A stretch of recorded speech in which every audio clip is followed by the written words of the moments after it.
하나님 아버지, 우리 하나님이 함께 하셔서 힘들고 어려운 중에 또 우리의 가정없이 미약한 중에도 하나님 맡기신 일들을 감당해낼 수 있는 영역과 지혜가 있게 도와주시고 우리 모든 맡겨온 자들에게 구할 것은 충성이라 말씀하셨으니 하나님 보시기에 충성스럽고 하나님 보시기에 지혜로운 주님의 일꾼들 될 수 있도록 역사하시고 인도하여 주시옵소서. 각각의 사람이 정말 그 집의 기둥처럼 맡은 바 소임을 잘 감당하게 도와주시고 하나님과 함께하는 기쁨으로 많은 일들을 감당해낼 수 있도록 역사하시고 인도하여 주시옵소서. 감사하고 예수님의 이름으로 기도합니다. 네, 오늘 국수 드셔서 아마 수명이 많이 길어졌을 겁니다. 오래오래 사시기 바랍니다.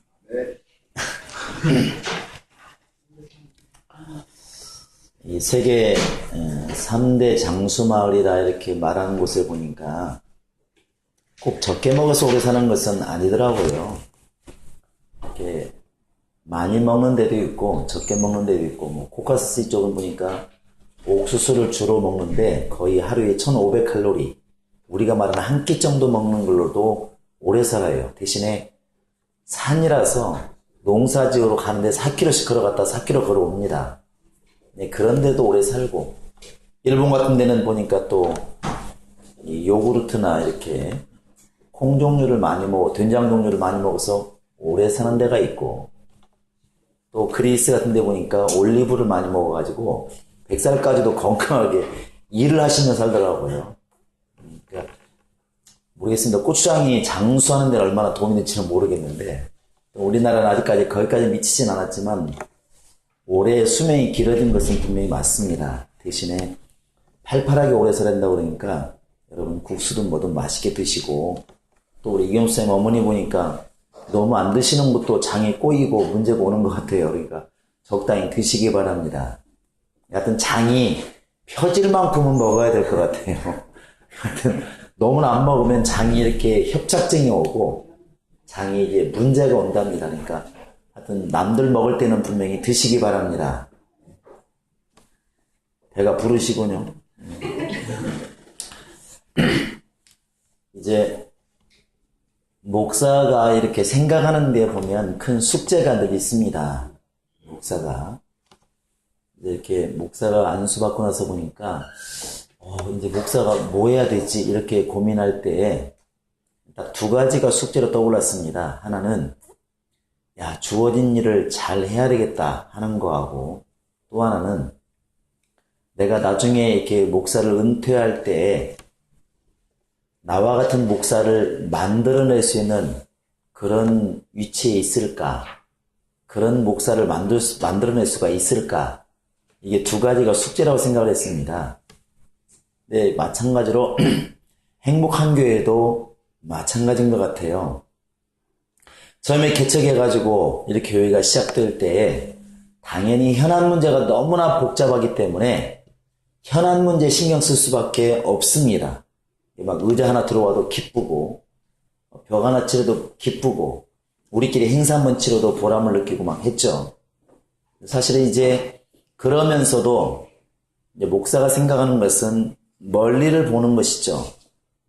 이게 지금 제대로 가고 있는가. 그러니까 우리가 등산 늘 예로 드는데 함께 우르르 몰려가는데 막 떠들고 갑니다. 먹기도 하고 웃기도 하고. 그렇지만 리더는 늘 생각하거든요. 이거 제대로 가고 있나? 어디쯤에서 쉬어야 되지? 어디까지 가야 되지? 이거 못 오는 사람 없는가? 이게 늘 머릿속에, 말로 하는 게 아니라 머릿속에 가지고 있거든요. 목사이기 때문에 그런 고민과 번민이 분명히 있습니다. 앞으로 20년 뒤에, 30년 뒤에 이대로 이 모습으로 앉아 계시면 좋겠지만, 저도 늙고 여러분도 늙고 이 자리에 안 계시고 아마 무덤에 가실 분도 있어요. 그리고 다른 교회로 가신 분도 있을 테고 선교를 가신 분도 있을 거예요. 근데 그때 그런 걸 가정했을 때 이렇게 생각을 해 보았습니다. 우리가 과연 지금 방향을 잘 잡고 있나? 이걸 생각하면서 그 예수님을 잘 이렇게 생각해 보니까 예수님의 제자들이 많이 나온 곳이 갈릴리입니다. 갈릴리. 그 갈릴리 호수 주변이죠. 왜 이런 말을 하냐면 우리가 이렇게 교회 안에 있으면서도 사실 주님께 받는 것에 대해서는 너무나 익숙하고 또 주님께 달라고 하는 것은 매우 익숙해요. 그런데 정말 우리가 해야 할 일을 제대로 하고 있는가? 마땅히 해야 할 일을 하고 있지는 않는지 이런 것들을 이렇게 생각하게 되었습니다. 그게 그냥 단어로 말하면 권리와 의무죠. 권리와 의무. 그런데 그러고 딱 그런 눈으로 이렇게 보니까 대다수의 설교도 다 권리를 주장하는 거였습니다. 의무에 대한 설교는 싫어하니까 권리에 대한 설교가 거의였어요. 방송 설교를 들어보아도 여러분 예수 믿으면 잘 될 수 있습니다. 여러분 예수 믿으면 하나님의 자녀가 되고 예수 믿으면 하나님이 함께 하시고 예수 믿으면 여러분의 해야 할 자가 아무도 없습니다. 이렇게 우리가 받아서 누려야 될 권리에 대해서 거의 다가 설교를 해요. 이게 또 우리에게는 기쁨을 줍니다. 당연히 예수 믿으면 건강해지고 당연히 예수 믿으면 부유해지고 당연히 예수 믿으면 영생한다고 그러니까 이것을 싫어할 사람은 아무도 없고 사실 불신자도 별로 싫어하는 말이 아니었습니다. 권리가 뭔가 이렇게 사전을 찾아봤어요. 그랬더니 어떤 일을 주체적으로 자유롭게 처리하거나 타인에 대하여 당연히 주장하고 요구할 수 있는 자격이나 힘 이렇게 되어 있더라고요. 그러니까 타인에 대해서 내 거니까 내놔 이렇게 할 수 있는 게 권리라는 거예요. 여러분 내가 이렇게 어떤 집사람한테 500만 원을 꽂았어요. 내가 지금 당장 돈이 필요합니다. 그때 어떻게 합니까? 집사님 500만 원쯤 당장 줄 수 없어? 이렇게 말하잖아요. 빌리는 게 아니라. 근데 돈을 빌리러 갈 때는 얘기가 다르죠. 어떻게 얘기합니까? 집사님 500만 원 줘. 이런 경우는 거의 드뭅니다. 집사님 혹시 이런 말 정말 죄송한데 미안한데 조금 이렇게 여유 있는 돈 좀 없어? 이렇게 부탁을 하잖아요. 부탁과 권리는 다르다는 겁니다. 만약에 여러분이 고속버스를 탔는데 표가 있습니다. 10번입니다. 근데 딱 10번에 갔더니 누가 앉아 있습니다. 그럼 어떻게 하나요? 누가 앉았네. 나는 서서 가야 되겠네. 이렇게 하나요? 그렇게 하지 않죠. 당연히 말합니다. 이거 내 자리인데요. 당당히 말. 이게 권리라는 거죠. 내 자리예요. 내 자리. 근데 우리가 주님께 대한 권리가 너무나 머릿속에 강하게 박혀 있습니다. 그래서 설교하는 사람들도 그걸 알기 때문에 성도들의 구미에 맞게 권리에 대한 설교를 많이 해요. 예수 믿으면 복받고 잘 된다는 설교를 많이 합니다. 그런데 주님이 원하시는 것은, 조건을 내시는 것은 의무를 다하는 것이죠. 의무는 뭐냐면 당연히 해야 할 일입니다. 당연히 해야 할 일. 이제 이것은 의무예요. 의무. 요즘에는 국가에서 의무를 많이 강조합니다. 어린 아이들이 생각할 때 내 돈을 내가 벌었는데 왜 내가 세금 안 냈다고 감옥에 가야 되지? 이게 납득이 잘 안 되는 거예요. 내가 죽을 힘을 다해서 올해 1억을 벌었는데 세금이랍시고 1,500만 원을 떼어갑니다. 그러면 어린아이들 마음에는 아니 돈 벌 때는 아무 소리 않고 있다가 돈 벌고 나니까 세금 떼어가는 게 어딨어. 또 그걸 또 안 냈다고 또 감옥에 데려가는 건 무슨 이유냐 이거죠. 이것은 대한민국 사람으로서 당연한 권리입니다. 아니 의무죠. 의무. 이 의무라는 것을 깨닫지 못하면 왜 군대 안 가면 감옥에 가는지, 왜 요즘에 정치인들 청문회 할 때마다 자식들 군대 문제가 계속 나오는지 이해를 못합니다. 그러나 우리가 이렇게 제대로 영적 생활을 하고 지금 김 집사, 박 집사가 문제가 아니고 내가 훗날 보았을 때 제대로 신앙생활 잘했다고 주님께 칭찬받기 위해서는 사실은 의무를 다할 때 칭찬이 있게 되는 것입니다. 쉽게 말하면 해야 할 일을 잘 할 때. 예수님의 제자들을 이렇게 택하신 걸 잘 보니까 거의 다 갈릴리 사람들이에요. 갈릴리가 엄청나게 넓은 동네가 아닙니다. 갈릴리 호수 이렇게 보면 건너편이 그냥 보여요. 우리는 조금 큰 그냥 호수일 뿐입니다. 건너편 다 보입니다. 수영 잘하는 사람 그냥 수영해서 건너갈 만큼 별로 크지 않은 호수예요. 그런데 이스라엘 땅에 갔을 때 딱 느꼈던 게 뭐냐면 계속 사막만 보다가 갈릴리 주변, 이 호수 주변은 새파랗습니다. 꽃도 피고. 그러니까 마치 오아시스처럼 우리 여러분 사막에 보시면 위에 야잔 몇 가루 있고 있지 물이 있지 않습니까? 그것처럼 갈릴리 주변이 그런 거예요. 주변은 새파랗습니다. 나무도 많고. 이 베드로가 부활하신 예수를 못 보고 나서 고기자로 간 디베라도 보면은 휴양도시입니다. 우리나라 제주도처럼 바로 이 바닷가죠. 근데 그거 별로 크질 않는데 그 동네에서 거의 많은 제자가 나왔어요. 무슨 얘기라고 싶냐면 그 갈릴리 사람들이 원래 이방인의 갈릴리라고 그래가지고 이 유대인들이 볼 때는 별로 달가워하는 사람들이 아니에요. 마치 사마리아 사람들을 무시하듯이. 서울 사람들이 누구를 무시하나요?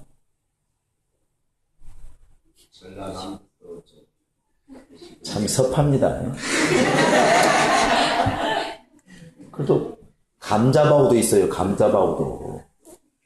그래도 핫바지보다는 낫잖아요. 또 이게 자기 입장에서 말하는 거예요. 이렇게 지금 믿고 싶은 게 아니라 다 자기 입장에서 말하는 거죠. 그러니까 제가 처음에 왔을 때 들었던 말이 저도 몰랐던 말. 저 사실 전라북도는 깽깽 얘기 안 합니다. 저같이 동네는 깽깽합니다. 그랑께 막 이러잖아요. 그러제 막 이럴 건데 우리는 그렇게 하진 않거든. 근데 처음에 왔는데 어떤 슈퍼 아주머니가 멀지 신정동이네요. 슈퍼 아줌마가 총각 어디서 왔어? 그래서 전라북도 진안에서 왔는데요. 깽깽이구만. 깽깽이란 말 들어본 적이 없어요 저는요. 그래서 깽깽이가 무슨 소리예요? 그랬더니 아니 전라도 왔다며. 전라도 왔는데 깽깽이에요. 그랬더니 그건 깽깽 그러잖아. 그렇게 안 하는데요. 나중에 알고 보니까 깽깽 하더만. 그랑 깨 저랑 깨 막 그러더라. 그래 땅 깨. 아줌마는 뭐예요? 그러더니 나는 감자바우요. 감자바우는 또 뭔가 무슨 감자바우 했더니 어딘데요? 했더니 강원도래. 왜 강원도 감자바우라고 그래요? 그러니까 강원도는 감자하고 옥수수밖에 없어. 그래서 별명이 감자바우야. 그 충청도 뭔데요? 핫바지래 거기는. 이렇게 나오고 있어요. 이 아줌마가 웃으면서 막 얘기를 잘하시는 거예요. 그런데 이게 서로 간에 웃을 때는 괜찮잖아요. 근데 정치가 대통령 선거라든지 국회의원 선거 때만 되면 갑자기 이제 왼수로 돌변합니다. 저쪽 사람들은 깽깽이 때문에 못 살겠네. 깽깽이들은 문재인 때문에 못 살겠네. 이제 이렇게 나오는 거예요. 그게 뭐 이렇게 중요한 건데 사실 아무것도 아니거든요. 근데 그렇게 남을 갖다가 이제 경멸하는 것이죠.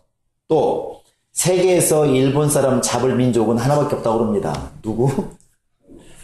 일본 사람은 굉장히 신사적이에요. 표면적으로는 굉장히 깍듯하고 예의가 굉장합니다. 그래서 세계 모든 민족이 일본 사람 그러면 되게 이렇게 예의 바른 사람들 우리 보고도 가면은 제피니스? 이렇게 묻거든요. 일본 사람이냐고.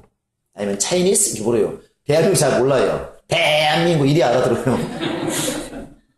그런데 모든 사람이 일본 사람들을 잘하기도 하고 경제도 잘 살고 그래서 존경하는데 한국 사람들만 일본을 그냥 개무시하죠.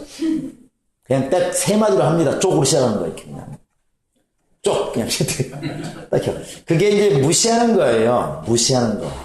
아무리 일본이 뭐 제3의 경제 대국이니 뭐 아무리 얘기를 해도 에이 쪽 막 이러잖아요. 그게 이제 무시하는 겁니다. 근데 유대인들을 보았을 때 사마리아 또 갈릴리가 지금 요르단이나 이런 데서 아랍에서 로마 쪽으로 가려면 어차피 통과하는 길목이에요. 위에는 헬문산에서 산을 못 넘어가니까 아래는 사막이니까 결국 그리 지나가게 되어 있습니다. 그러다 보니까 이방인의 피도 많이 섞이고 이게 엉망이 된 것이죠. 이게 지금 부산 가보면 일본 사람 많고 일본말 많이 쓰는 거 똑같은 겁니다. 그래서 무시를 한 거죠. 이렇게 갈릴리. 그래서 이렇게 성경에 보면 이방인의 갈릴리 이렇게 써있지 않습니까? 오직 했으면 갈릴리가 유대 땅인데 이방인으로 이렇게 취급하는 것이죠. 이방인의 갈릴리 할 정도로. 그러다 보니까 무시를 너무 당하는데 사실은 예수님이 그곳 사람들 많이 택하셨어요. 그리고 기독교의 탄생에서 갈릴리를 빼놓고 얘기할 수가 없어요. 그러니까 제자들 얘기할 때마다 갈릴리가 안 나올 수가 없는 겁니다. 바세다, 가버나움 이게 멀리 떨어진 게 아니고 저기 지금 원정동이 가브나움이라면 여기 지금 신월동이 베세다고 이런 식이에요. 가까워요. 거기서 거기입니다. 걸어서 가도 뭐 10분, 20분 거리입니다. 뭐 디베란 저쪽이고. 그런데 중요한 게 뭐냐면 그곳 사람들을 통해서 무식했을지 몰라도 훗날에 기독교의 모든 뿌리는 거기서 나오는 거예요. 이게. 이 시간 우리가 한번 생각을 해보셔야 됩니다. 자, 행복한 교회가 지금은 별로 유명하지도 않고 별로 두각도 안 드러내고 지금은 흩어져서 뭐 일할 만큼 뭣도 없어. 그런데 앞으로 10년 뒤에 가면 20년 뒤에 가면 여기에서 열심히 하던 분들이 분명히 지방으로 가든지 또 다른 교회로 가게 되든지 뭐 교회를 세우게 되든 이런 일이 발생할 텐데 그때 우리 행복한 교회를 딱 보는 사람들 때문에 우리 열매가 보이는 거예요. 사실 이 말을 해주고 싶은 겁니다. 지금 우리는 막 열심히만 하지만 나중에 20년 뒤에 사람들 입에서 이런 말이 나옵니다. 어느 교회 출신들은 아우 사람들이 너무 거칠어. 어느 교회 출신들은 참 사람들이 신사적이야. 이런 말이 나온다는 것이죠. 그건 누가 만들어가느냐? 우리가 만들어가는 것입니다. 우리가. 지금 우리 머릿속에 지금 당장 해야 할 일이 있어요. 점심때 밥 해 먹어야 되고 수련회면 수련해야 되고 막 죽도록 해야 됩니다. 그런데 우리가 지금 멀리 가는 방향은 머릿속에 각각 가지고 있는 것이 옳다는 것이죠. 우리가 좀 그렇게 되기를 원하고 목사의 생각 속에도 그런 마음이 있다는 것입니다. 간절한 소원이라는 것이 여기 계신 분들이 앞으로 5년 뒤에 10년 뒤에는 정말 웬만한 목사보다 훨씬 훌륭할 수밖에 없는 훌륭한 소리를 듣는 그래서 야, 그 교회 출신들이라면 믿을만하다. 이런 정도의 반응이 온다고 한다면 우리는 신앙생활을 잘한 거 맞습니다. 그런데 만약이라도 야, 그 사람들은 자기들밖에 몰라. 이러면은 이런 응답이 나온다면 우리는 열심히 살았을지 몰라도 뭔가 방향을 지금 잘못 가고 있다는 것이죠. 잘못 가고 있다는 것입니다. 그래서 이렇게 직분자가 과연 가져야 될 가장 기본적인 자세가 뭘까 생각하다 보니까 이 부분을 이렇게 생각하게 되었습니다.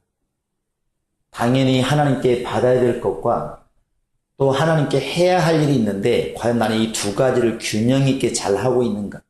사람이 다리 하나만 이렇게 다쳐도 저 같은 경우도 이게 한 달 전에 삔 것 같은데 이 삔다리 때문에 지금도 뛰지 못합니다. 이게 안 되거든요. 근데 다리 하나만이 쩔뚝거려도 얼마나 불편한지 계단 내려갈 때 찐따가 남 찐따 말 맞나요? 장로님 표준말이에요? 네, 맞답니다. 안 맞는 것 같은데 네, 계단 내려갈 때 원래 이렇게 내려가야 되는데 이쪽 다리가 아무리 아프니까 팔 못 대드니까 이렇게 약간 찐따거리게 이렇게 쩔룩거리죠. 절룩이 맞는 것 같은데요. 절룩거리게 돼요. 근데 우리는 눈에 안 보이기 때문에 표시가 안 나기 때문에 주님께 받는 것은 이따만큼 그릇을 준비했는데 주님이 하라고 하는 것은 전혀 하지 않고 나는 신앙이 지금 좋은 사람이라고 굉장히 큰 것을 받았기 때문에 신앙이 좋은 사람이라고 혹시 그런 생각을 가지고 있는 그런 지금 신앙을 가지고 있는 직분자가 아닌가 한번 이렇게 돌아보자는 것입니다. 권리가 있습니다. 구약에도 권리가 있어요. 구약에는 예수님이 오실 길을 준비해야 되기 때문에 혈통이 매우 중요해요. 혈통이. 그래서 이제 야곱 같은 경우도 마찬가지지만 이렇게 형의 것을 갖다가 사게 되죠. 뭘 사죠? 야, 우리 김영찬 선생님이 성경 제일 열심히 보신다. 이렇게 박수 한번 주시기 바랍니다. 대답하는 사람도 한 사람, 박수 치는 사람도 한 사람. 나머지는 열받는 건가요? 대답 못한 것도 섬기려고. 박수 치라는 것도 섬기려고. 자, 이 창세기 25장에 가보면 야곱이 이렇게 말하죠. 배고픈 형을 갖다가 사실은 그 참 배고픈 형의 형의 권리를 나한테 팔면 장자의 측근 팔면 내가 이 팥죽을 줄게 이렇게 말하죠. 물론 형이 팥죽을 달라고 했겠죠. 그런데 지금 생각해보면 여러분 내가 지금 동생한테 네가 형 하라고 한다고 형이 되나요 안 되나요? 제가 동생한테 야, 나 형 힘들어 죽겠어. 네가 형 해. 그럼 형이 돼야 안 돼요? 여성들 지금 자기 언니한테 이제 내가 언니다. 그럼 언니가 되나요? 안 되죠. 그런데 권리는 그렇지 않았더라는 것입니다. 넘어가는 거예요. 그래서 우리가 성경에서 간혹 이해하기 힘든 이야기들이 많이 써 있어요. 그게 뭐냐면 유다의 아들이 누굽니까? 베레스와 셀을 낳고, 베레스를 낳았는데 사실은 누구 아들인가요? 자기 아들인가요? 며느리 아들인가요? 혼란스럽나요? 다말 자체가 유다의 며느리예요. 족보가 헷갈리는 거예요. 분명히 손자도 되고 아들도 되는 거예요. 이런 것들이 참 불신자가 볼 때는 엉망일지 몰라도 아무리 해도 사랑이라든지 애정이라든지 이런 걸로는 해석이 안 되는 부분입니다. 그런데 네게 아들이 있으리라. 너를 통하여 메시아가 온다. 정말 대적의 문을 얻을 자가 온다. 예수가 오시는 길이 우리 가정을 통하여 이어가져 간다고 그 혈통의 관계를 보면 보입니다. 혈통의 관계를 보면 그게 권리거든요. 그러니까 여성들이 볼 때 나를 통하여 대가 끊기는 것은 가장 큰 저주예요. 왜? 예수가 오실 길이 내가 자녀가 없다는 것은 끊겼다는 것이거든요. 다른 사람 통해서 간다는 거 아니겠습니까? 그래서 어떻게든 대를 이으려고 몸부림을 치는 것입니다. 구약에서는 혈통에 대한 권리가 굉장했습니다. 그래서 사라도 자기 첩을 들여서라도 애를 얻고 싶은 겁니다. 혈통을 이어가고 싶은 거예요. 그게 굉장히 강했습니다. 근데 신약에 와서는 그런 권리가 약간 바뀌죠. 바뀝니다. 이제는 요한복음 1장 11절에 나와 있는 것처럼 영접하는 자고 이름을 영접하는 자들에게는 하나님의 자녀가 되는 권세를 주었으니 그게 바로 권리거든요.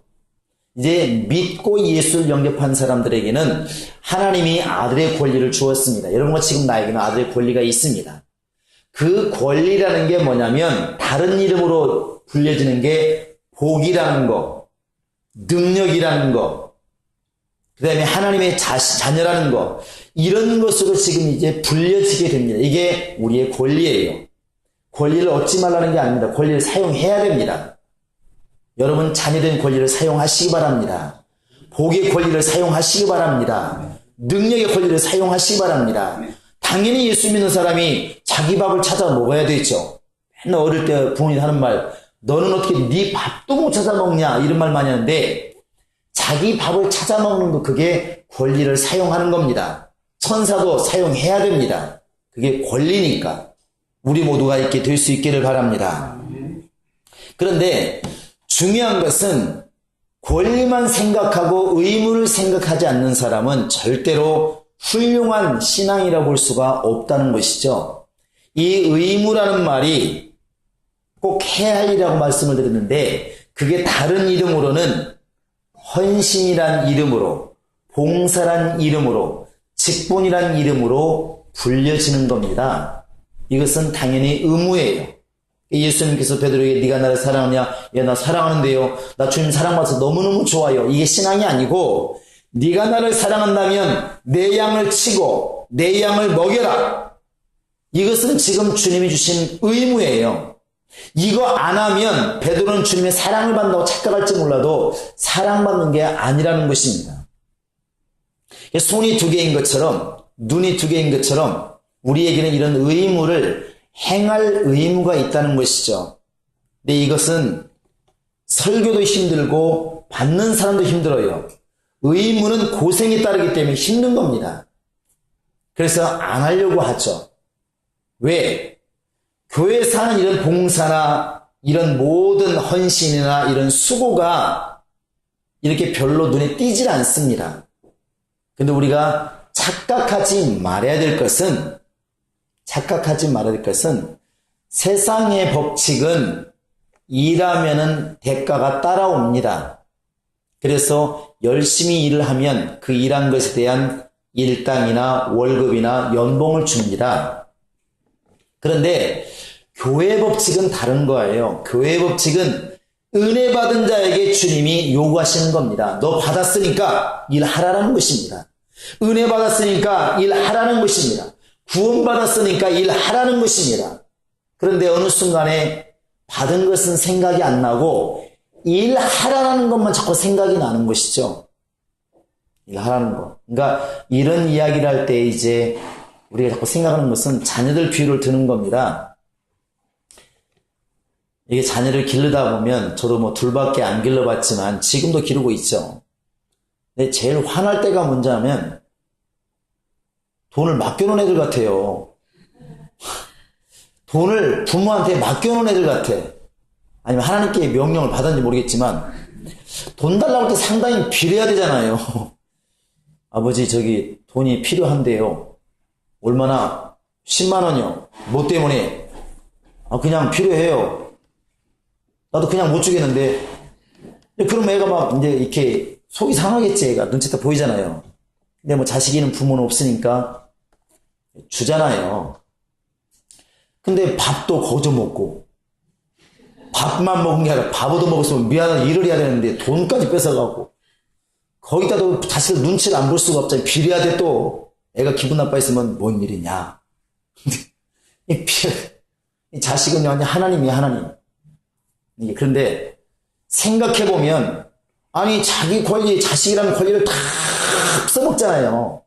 근데 좀 커가지고 돈을 벌기 시작합니다.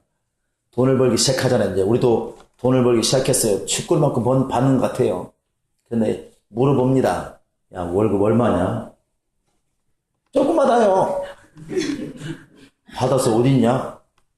아니 몰라도 돼요. 돈 좀 주지. 돈 좀 주지. 자기가 벌써 이거지. 이런 참말 속된 말로 이런 개떡 같은 경우 어디 있어? 아니 어려서는 부모이기 때문에 자녀의 권리를 다 써먹어서 먹여달라, 재워달라, 입혀달라, 돈 달라 다 했잖아요. 다 부모가 지 권리 달라는 거 다 줬습니다. 이제 컸으면 의무를 해야 될 거 아니에요. 부모에 대해 보고할 권리, 부모를 섬겨야 될 권리, 저는 못 먹어도 부모에게 맛있는 것 사다 줘야 될 권리. 할렐루야. 우리도 그랬잖아요. 내가 늘 비유를 들지 않았습니까? 그러니까 엄마들이 보면 남편들이 이해 못해서 하는 게 우스갯소리 하는 겁니다. 이렇게 보면 남편이 밥 달라고 그러면 그냥 있는 반찬 줍니다. 그래요? 그냥 밥 달라고 그러면 그냥 김치 주잖아요. 내 아이들이 밥 달라고 그러면 애들이 밥을 먹으면 좋은데 한마디 하잖아요. 먹을 게 너무 없는데 뭐 먹고 싶냐? 계란 후라이 막 붙잖아요. 엄마들은 아이들에 관한 한 귀찮은 게 없습니다. 다 합니다. 근데 그렇게 권리를 다 하는데 애들이 커가지고 그럼 의무를 다 해야 되는데 의무를 안 하는 거예요. 그래서 법으로 정했습니다. 효도하지 않으면 징계받잖아요. 근데 부모가 자식에게 사랑하라는 법은 사실 없더라고요. 자식이 부모에게 효도하지 않으면 법으로 제재를 합니다. 너무 웃기잖아요. 이게 뭐냐면 자식들이 받는 것에 대해서는 당당해요. 그게 본능적으로 있는 것 같아요. 그래서 그러려면 나를 왜 낳았습니까? 이렇게 말을 하잖아요. 누가 낳고 싶어 낳았나? 그런 소리 많이 들었어요. 너무 속썩이는 부모들. 목사한테 하는 소리입니다. 그 앞에서 싸우니까. 목사님 나도 그런 놈 나올 줄 알았으면 안 낳았어요. 근데 이게 사람 마음이 그런 거예요. 근데 아이들은 너무 당당한 거예요. 부모로서 나를 감싸주고 도와주고 이끌 책임 있지 않습니까? 자기 권리를 다 말을 해요. 정작 부모에게 해야 될 효도의 의무는 다 하지를 않는 겁니다. 사실 지금 우리가 비유를 말하고 있지만 여러분들은 나의 얘기라고 들으셔야 맞습니다. 지금 우리가 아이들 얘기하니까 웃기잖아요. 근데 지금 우리는 하나님께 지금 예를 다하고 있는가, 의무를 다하고 있는가 한번 돌아보라는 것입니다. 헌신이요, 봉사요, 직분이요. 여러분 목사를 보고 하시면 늘 설교하지만 산나라에서 무슨 상이 있겠습니까? 하나님 마음의 중심 모시다 그러는데 목사가 불쌍해서 지금 그러나요? 그것도 아니지 않습니까?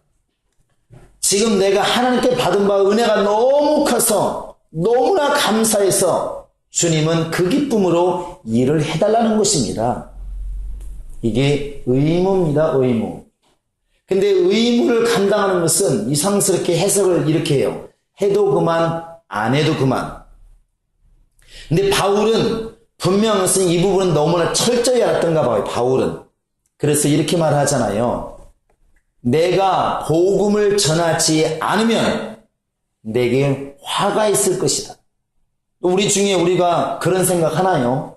전도하면 좋은 것이고 안전하면 본전이고. 근데 사실 그게 아니거든요. 복음을 전해야 사실은 본전이고 안전하면 화가 있는 게 정상이에요. 기준이 전혀 다른 겁니다. 기준이 전혀 다른 거예요. 그게 의무라고 하는 것을 생각하지 않기 때문에 그렇다는 것입니다. 근데 김신조 목사님이 이렇게 북한에서 넘어올 때 철조망 밑을 뚫고 넘어왔다고 그러잖아요. 근데 넘어왔어도 그 다음날도 사람들은 모르고 그냥 병사들은 역시 어제와 똑같은 총을 들고 지켰어요. 나중에 잡고 나서 어디로 넘어왔느냐 거슬러 올라가니까 그 자리가 나옵니다. 그날 밤에 군인들은 오늘 밤에 쓰면 다 적습니다. 그래서 8시부터 10시까지 김기선, 10시부터 쉽게 말하면 12시 최종현 다 적어놔 자료가 남습니다. 그래가지고 일주일 전에 여기를 지킨 사람이 누구냐, 그 시간 지킨 사람이 누구냐, 이렇게 감옥 갑니다. 감옥 가거든요. 이렇게 생각할 수 있잖아요. 아니 사람이 못 지킬 수도 있지. 하지만 못 지키는 그 자체가 이미 죄라는 것입니다. 병사는 눈을 부릅뜨고 지켜야 될 의무가 있기 때문에 그 의무를 다하지 않았을 때 그냥 감옥 가는 겁니다. 벌을 받는 것이죠. 우리는 지금 그런 의무를 가지고 죄의 일에 임하고 있는가 한번 잘 보시기 바랍니다. 혹시 우리 중에도 받는 것, 쉽게 말하면 권리만 너무 생각하고 권리만 받는 것을 가지고 복이라고 생각하고 있지는 않는지 한번 돌아보시라는 겁니다. 그건 어린아이입니다. 어린아이들.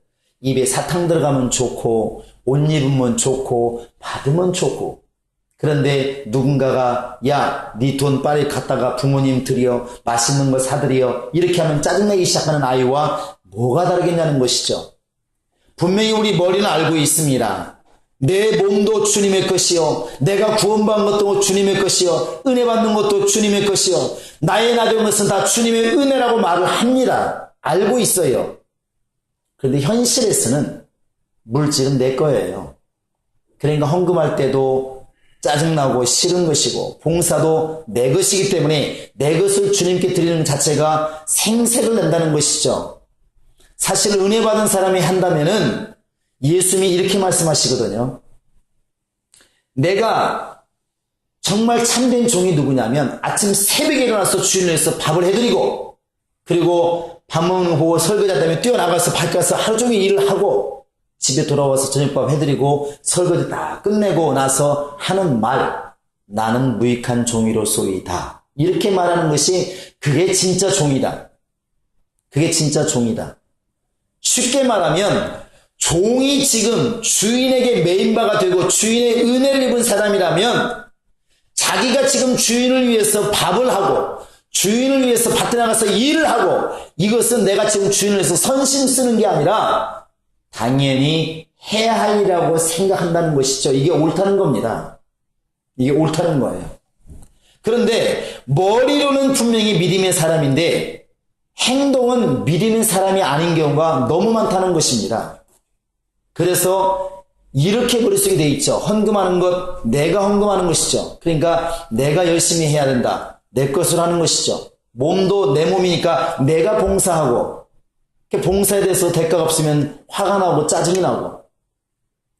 이게 뭐냐면 머리와 가슴이 이제 다른 겁니다. 내 신앙이 좋다고 하는 것은 이 권리를 주장하는 신앙에서 사실은 의무를 잘 감당하는 쪽으로 넘어가야 이게 신앙이 좋은 겁니다. 어린아이들처럼 엄마니까 당연히 젖을 주고 엄마니까 돈 줘야지, 이 신앙에서 아닙니다. 나 안 줘도 괜찮습니다. 어머니, 나 어머니 위해서 뭔가 하고 싶은데 엄마 뭐가 필요해? 옷이 뭐 필요해? 먹을 게 필요해? 내가 다 해줄게. 걱정하지 마라.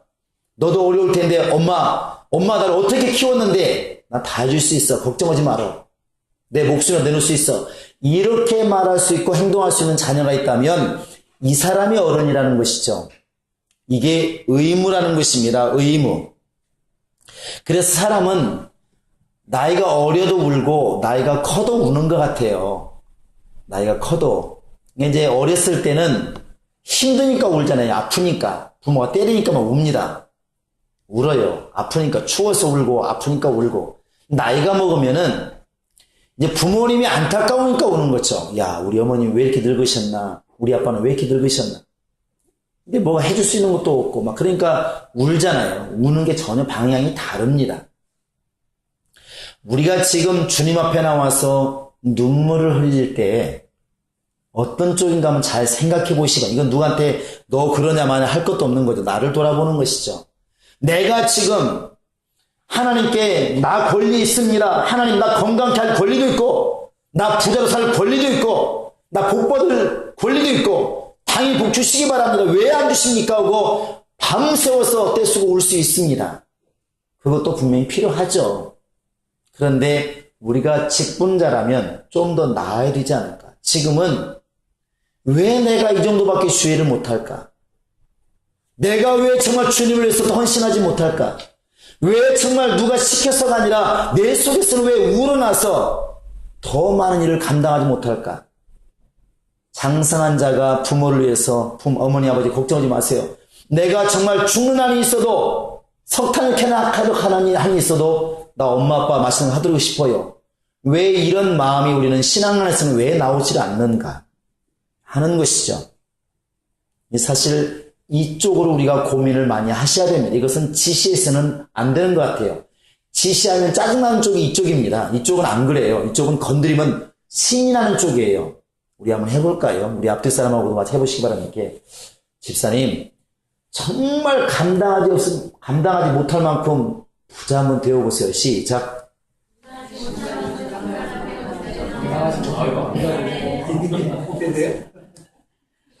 그냥 우리가 흔히 하는 말처럼 쉽게 한번 해볼까요? 집사님, 올해 11조 10배 부흥하시기 바랍니다. 한번 해보세요. 시작.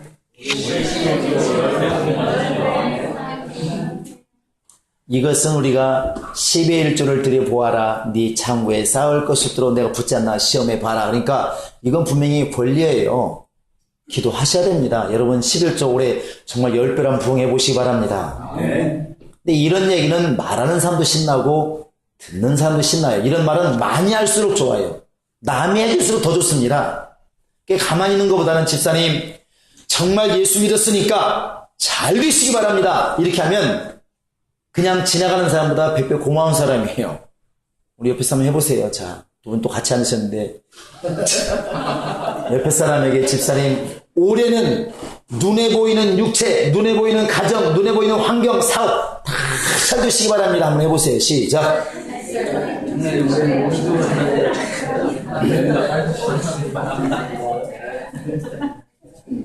우리도 이렇게 루디아 선교회 이렇게 만들었는데 관심이 참 많은가 봐요. 이런 걸 보고 누가 또 물어요. 목사님, 루디아 선교 만들었던데요? 그래서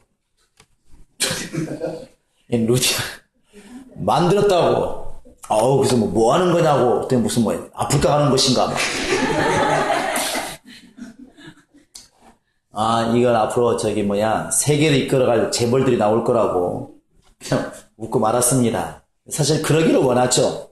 우리가 창립일 때 말씀드린 것처럼 지금 있는 상황에서 돈만 내라 돈 내는 창고가 되어버리면 있는 사람 짜증나고 아무것도 안 됩니다. 근데 정말 거기서 하나님께 정말 권리를 잘 사용해서 부욕해 되고 주님이 원하실 때 나귀를 원하시면 나귀를 드리고 방을 원하시면 방을 드리고 사실은 그런 사람 누군가는 있었다는 얘기 아니겠습니까? 그런 사람들이 한번 되어보자고 기도하자는 것입니다. 그런데 사실 그렇게 우리가 어떤 일을 해도 이렇게 나가면 권리를 말하면 기분이 참 좋습니다. 몰랐어? 지금 나라에서 이거 준대. 얼마나 좋습니까? 그런 권리는 깨달을수록 기분이 좋아요. 요즘은 정보가 없으면 놓칩니다. 그래서 이런 사람들은 이런 집을 임대주택을 준대. 그리고 뭐 소득이 120만 원 안 되면 동사무소 가면 한 달에 30만 원 준대. 쌀도 20kg를 준대. 막 굉장히 요즘 많습니다. 근데 모르면 못 찾아먹는 거예요. 모르면. 그러니까 이런 찾아먹을 권리를 누군가가 알려주면 너무 고마운 거예요. 영적도 마찬가지입니다. 집사님 기도했더니 이런 것도 이루어지더라. 성경에 이런 약속이 있더라. 너무 좋은 거죠. 그런데 의무는 알려줄수록 짜증납니다. 알려줄수록. 왜? 힘드니까 그런 거예요. 세금 안 내려다가 누가 세금 내면 안 내면 벌금 낸다고 알려주니까 어차피 내야 될 세금이지만 기분이 되게 나쁜 거예요. 그런 게 있지 않습니까? 이렇게 의무라는 것, 해야 될 일을 갖다가 당연히 해야 될 것인데 불구하고 알려주면 별로 기분이 안 좋다는 것이죠. 왜? 거기서부터는 희생이란 단어가 자꾸 떠오릅니다. 그런데 주님 안에서는 이것이 균형이 안 맞으면 우리끼리는 굉장히 칭찬하고 잘한다고 볼지 모르겠지만 주님께서 보실 때는 아니라는 것이죠. 분명히 주님은 이것을 양쪽으로 다 보고 있다는 것입니다. 주님이 주셔야 할 것과 주님을 위해서 일하는 것을 너무나 분명히 보고 있다는 것입니다. 그런데 네가 나에 대해서 아까워하는 마음, 인색하는 마음이 있으면 그건 나도 마찬가지라는 것이죠. 근데 우리는 너무나 이쪽 부분으로만 크게 발달했습니다. 이걸 우리는 기복신앙이라고 얘기를 하는 것입니다. 근데 직분자들이, 우리 행복한 직분자들이 지금 당장 발에 떨어진, 불등 떨어진 일들을 해야 되겠죠. 그러나 멀리 보고 방향을 잡아나가는 그런 믿음이 참 있으면 좋겠고, 우리 한 사람 한 사람이 이걸 누가 다 말로 하겠습니까? 또 언제 이런 말을 하겠습니까? 그러나 우리 스스로만큼은 정의를 좀 달리 했으면 좋겠습니다. 내 것을 가지고 헌신하고 내 것을 가지고 봉사한다는 것이 아니라 주님이 나에게 주신 은혜가 있으므로 그 은혜를 갚는 길이 봉사하는 것이고, 은혜를 갚는 것이 헌신하는 것이고, 그 은혜를 갚는 길이 전도에서 영혼을 구령하는 것이라고 우리가 머릿속에 아예 못을 박아 놓자는 것입니다. 이 의무라는 것이 실행이 안 돼버리면 주님 자체가 어려워지는 것입니다. 교회가 어려워지고 자기 영혼이 이제 어려워지는 것입니다. 이 우리가 의무라는 말 이렇게 쓰고 있지만, 이 의무라는 것이 다른 말로는 아까 말한 것처럼 직분으로, 헌신으로, 봉사로 이렇게 나타나는 것입니다. 여러분, 선교한다고 누가 돈을 줍니까? 봉사한다고 누가 교회에서 사료 줍니까? 아니지 않습니까? 그럼에도 불구하고 세상 사람 볼 때는 이해가 안 되죠. 왜 저렇게 교회 가서 돈도 못 받고 열심히 일만 할까? 하지만 이것을 알고 하는 사람들이 그게 믿음의 사람이라는 것이죠. 우리가 직분자로서 때로는 헌신도 해야 되고 봉사를 해야 됩니다. 나도 시간 없는데 시간 내서 신방을 가야 되고, 또 정말 가서 밥도 사 먹이고 때로는 택시비 주고 교통비 주고 막 애걸복걸하면서 안타까우면서 내 그 손실 봐가면서 이렇게 끌어옵니다. 이런 생각이 안 들겠습니까? 사람이라면 내가 언제까지 이 사람을 이렇게 끌고 다녀야 되나? 물질도 손에 많이 보고 시간도 많이 보고 이렇게 생각하고 있잖아요. 그 새신자와 나만 생각하면 이게 맞습니다. 그런데 조금만 주님을 생각해보면 주님 이렇게 말하지 않겠습니까? 너는 그거 조금 한다고 나는 너 때문에 네 권리 찾아주기 위해서 나는 목숨까지 내놓았다. 이렇게 말할 수 있다는 것이죠. 그래서 우리가 직분을 감당할 때 어떤 태도를 감당하느냐 전혀 다릅니다. 그래서 제가 이렇게 교회에서 봐도 이렇게 이런 믿음을 가지고 주님께 받은 그 너무나 권리가 커서 의무를 감당하는 것으로, 내가 주님께 은혜 갚는 것으로 이렇게 갚는 한 사람들은 절대 교만하지 않습니다. 이런 말을 해요. 누군가가 헌신을 많이 했을 때, 집사님, 그 살교임신데 이렇게 많은 분을 헌신하시냐고 물어보면 답을 들을 또 답이 나옵니다. 하나님이 허락하지 않으면 이나마 내가 할 수 있겠습니까? 하나님이 주시니까 한 것이지 내가 없는 것을 어떻게 하겠습니까? 이게 딱 말하는 순간 나는 이 집사님 보고 얘기했는데 이 집사님 벌써 머릿속에 하나님이 계시는 거예요. 하나님이 이나마 주지 않았더라면, 이런 환경을 만들어주지 않았더라면 하나님의 은혜를 보답하고 있는 것이죠. 근데 어떤 사람들은 그 드린 물질의 액수가 딱 눈에 가 있는 것이죠. 그래서 벌써 묻지 않습니까? 직접이나 물으면 다른 사람들에게 이렇게 질문하지 않습니까? 자기도 헌금을 참 많이 했는데 왜 저 사람을 대표기도 세웠나? 왜 봉헌자를 세웠나? 이런 말이 돌아 들어오면 갑자기 그 사람이 드는 액수가 불쌍하게 느껴지는 것입니다. 이분은 헌금을 드린 그 방법이 단 데가 있구나. 목적이 다른 데가 있구나. 이건 서글픈 것이죠. 그 사람은 자기 것을 가지고 지금 하나님을 도와준 겁니다. 하나님을 도운 거예요. 주님은 내 것을 가지고 교회를 돕기를 원하는 것이 아니라 하나님의 것을 가지고 하나님께 하나님의 일을 감당해 주기를 원하시는 겁니다. 그래서 우리가 이렇게 직분자로서 행복한 교회가 앞으로 10년, 20년 뒤에 그쪽 출신들은 참 사람들 괜찮더라. 겉도 괜찮지만 속은 정말 괜찮은 사람들이더라. 이런 말이 나오게 하기 위해서는 우리 스스로가 의무를 잘 깨닫고 잊지 않고 감당해 나가는 사람이 되는 것이 매우 중요하다는 겁니다. 요즘에 보니까 하도 병역 문제가 많이 나왔잖아요. 어느 젊은 가수가 왜 굉장히 열심히 하다가 군대 안 간다고 미국 시민권 딱 얻는 바람에 지금 우리나라 들어오지도 못하고 있지 않습니까? 유씨로 시작하더만요. 근데 그런 문제가 터지면서 군대 문제가 많이 이슈가 되니까 국방 의무가 있는데 그때부터 연예인들 지금은 자진해서 군대를 많이 갑니다. 군대를 막 가요. 그러니까 군대 갔다 오는 것이 굉장히 자랑스러워. 지금은 연예인들이 당당히 갔다 옵니다. 그렇게 당당히 갔다 오니까 오히려 이 대우도 받고 예우도 받고 멋있는 사람들 말을 한다는 것이죠. 근데 그것이 지금 내가 나라를 돕기 위해서 지금 군대 가는 것이 아니라 나라가 있으니까 내가 있다. 이것이 가장 올바른 개념이라는 것이죠. 가장 올바른 개념. 저는 우리 교회 직분자들도 그런 개념으로 이렇게 일을 했으면 좋을 것 같고, 마땅히 내가 해야 할 일이 무엇인가를 주님께 묻고 그런 일들을 완수해내는 직분자가 있으면 참 좋겠다는 것입니다. 이게 지금 우리도 잘 하고 계십니다. 방향을 잡았지만 미숙한 것도 많이 있고 아직도 훈련이 안 된 것도 많이 있어서 옛 모습도 그대로 드러나고 있습니다. 하지만 5년, 10년 뒤에 지났을 때 우리끼리가 아니라 우리를 만나는 사람들이 뭔가 다르다. 이 사람들은 나쁜 쪽 다른 게 아니라 참 사람들이 괜찮고 신령하고 깊이가 있다. 사실 이렇게 느껴야 되지 않겠는가. 그러려면 받는 데 익숙한 게 아니라 사실은 내가 해야 할 일을 다 이루어내는 이게 매우 중요하다는 것입니다.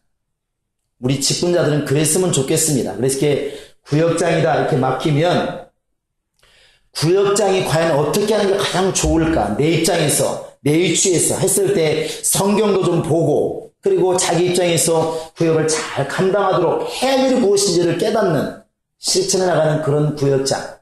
또 구역이 아니더라도 하다못해 예배당을 좀 청소하라는 직분을 받았어도 이 직분을 받았을 때 이게 아무것도 아니겠지만 그러나 내가 교회당을 청소할 수 있는 그것이 얼마나 큰 은혜인가. 내가 맡은 동안에 교회는 반질반질 윤이 날 것이다 하는 목표를 가지고 한번 열심히 고민해 보시면 아마 거기에 나름대로 또 길이 열리지 않겠는가. 이것은 의무라고 생각합니다. 그러나 즐거운 의무가 되어야 분명히 우리에게 복이 임하겠죠.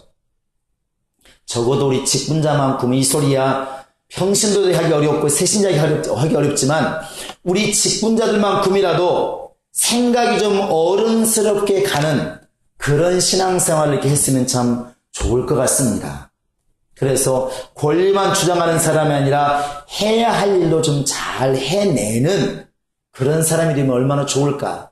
이걸 이렇게 말씀을 생각하다 보니까 이런 생각이 들더라고요. 요즘에 이제 부부간에 이렇게 생활을 보면 TV에서 너무나 자상한 남편들이 많이 나와요. 안 나왔으면 좋겠는데 이제 그게 우리는 구박의 원인이 되죠. 너무나 자상한 사람이 많이 나옵니다. 우리 집사람 중에서도 보면 자상한 남편들 있잖아요. 저 자상한 남편은 우리 교인들 남편들의 공공의 적입니다.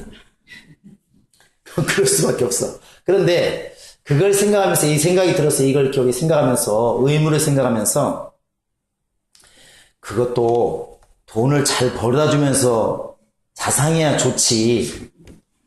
정말로 생각해봤어요. 돈도 하나도 못 벌어와. 능력도 없어. 그런데 너무나 자상해. 말로 늘 사랑한대. 너무나 아낀대. 그러면 아내가 너무나 좋아서 행복하다고 말을 할까? 그건 아닐 것 같아요. 근데 능력이 있어 자기 할 일 다 합니다. 식구들이 벌어먹을 만큼, 식구들이 살 만큼 돈도 벌어와. 남편의 의무를 다 합니다. 아내가 싸울 일 있으면 당신 집에 있어. 내가 싸울게. 나가 싸워주고. 이렇게 자기 의무를 다 하면 굉장히 사랑스럽겠죠. 그런 사람이 여보 밥 좀 해줘. 나 계란 후라이 먹고 싶어. 이러면 믿지 않을 거예요. 그런데 돈도 안 벌어와. 싸울 일 있으면 나가보래. 그러니까 뭐 이웃집 싸울 일 있으면 당신 나가봐. 자기가 나가면 되잖아요. 안 나갑니다. 이럴 때 나중에 어느 날 그럽니다. 나 따뜻한 밥에 소고기국 먹고 싶다고 그러면 뭐라 말하겠습니까? 웃기고 있네. 나가 사 먹든지 이렇게 나오지 않겠습니까? 이게 의무를 다한 사람이 얼마나 아름다운가를 보여주는 겁니다. 의무를 다한 사람이 얼마나 아름다운가. 우리는 언뜻 생각하면 하나님께 막 기도해가지고 이것도 받았대, 저것도 받았대, 굉장히 아름다울 것처럼 보이지만 여러분, 내가 아닌 다른 사람 딱 보면 답이 딱 나옵니다. 나는 안 보이는데 옆에 사람 보여요. 옆에 사람이 기도합니다. 하나님 돈 10억 주세요. 10억 퍽 받았어. 하나님 집 주세요. 집 퍽 받았어. 하나님 우리 아들 S대 학교에 시켜주세요. 탁 합격했어. 너무 자랑을 많이 해요. 그런데 집사님 교회 와서 좀 안내 좀 쓰시죠. 난 다리 아파서. 이래버리면 여러분 답이 딱 나오잖아요. 답이 딱 나옵니다. 권리는 엄청나게 주장을 하는데 해야 할 일을 안 해버리면 절대로 멋있게 안 보인다는 겁니다. 그런데 자기 식구를 살리기 위해서 자기도 힘들지만 가기 싫지만 일하기 싫지만 죽도록 가서 일하면서 손이 다 망가진 부모님들, 아름다운 손이라 말하지 않습니까? 왜? 의무를 다하기 위해서 식구를 살리기 위해서 몸부림치는 그 손이 비록 아름답지 않지만 아름답다는 것이죠. 의무를 다하는 신앙의 아름다움이 여기에 있는 것입니다. 여러분과 지금 저도 마찬가지지만 우리가 가까이 있는 행복한 교회이고 크게 보면 주님의 일꾼인데 우리가 아름다워 보일 때가 언제일까? 언뜻 보면 응답 많이 받고 능력 받고 복 받고 이런 것이 아름다워 보일지 몰라도 진짜 아름다움은 자기 할 일을 딱딱 해내는 사람이에요. 달리 말하면 의무를 잘 감당하는 사람, 이게 멋있는 사람이라는 것입니다. 이렇게 되어야 10년 뒤에 행복한 게 출신들 대단하대, 확실히 다르더만 이런 마을이 나오지 않겠느냐 하는 것이죠. 저는 여러분들에게 누가 시켜서가 아니라 우리 스스로 돌아보자는 것입니다. 내가 내 자식을 보아도 우리 식구들을 보아도 내 형제들을 보아도 제대로 자기 일 하지 않으면 아무리 머리를 이쁘게 하고 미장원 다녀와도 이쁘지 않습니다. 그게 더 미워 보이죠. 그런데 자기 할 일을 딱딱 해내서 너무나 바르게 해내는 사람, 쟤한테 맡기면 틀림없어. 이런 사람은 사람 자체가 이렇게 멋있어진다는 것이죠. 우리 행복한 교회 직분자들이 지금 당장도 일을 잘하기 때문에 멋있지만 앞으로 우리가 이렇게 다른 사람들 눈에, 다른 교인들 눈에 그렇게 멋있는 신앙이 보여지는 그런 영적 생활이 이루어지면 참 좋겠습니다. 그래서 이 시간 여러분에게 이렇게 장황하게 이야기를 하는 것이고 다시 한번 이렇게 부탁을 드리는 것입니다. 새신자라면 우리가 직분이 없다면 당연히 권리를 말하고 권리를 찾아먹으라고 외쳐야 되겠지만 지금 이 순간만큼은 권리 못지않게 의무를 다하는 멋있는 직분자가 좀 되어보자고 여러분에게 말씀을 드리는 것입니다. 여러분 할 일을 다함으로 멋있는 한번 주님의 일꾼들을 좀 되어보시기 바랍니다. 이걸 맡겨도 저것 때문에 안 됩니다가 아니라 하나님 마땅히 내 목숨을 내놓고라도 난 주님께 주님의 일을 감당해야 될 책임 있는 사람입니다. 이렇게 말할 수 있는 멋진 직분자가 되시기를 주님의 이름으로 부탁을 드립니다. 이 시간 다 같이 기도하시겠습니다. 기도할 때 하나님 내가 지금까지는 주님의 것을 얻는데 내 권리를 쓰는데 너무나 바빴다면 지금부터는 하나님이 원하시는 그 일을 해야만 되는 그 일을 완성해내는 멋진 사람 되게 하소서. 내 할 일을 다 하는 그런 멋진 직분자가 되게 하소서. 우리 다 같이 기도하시겠습니다.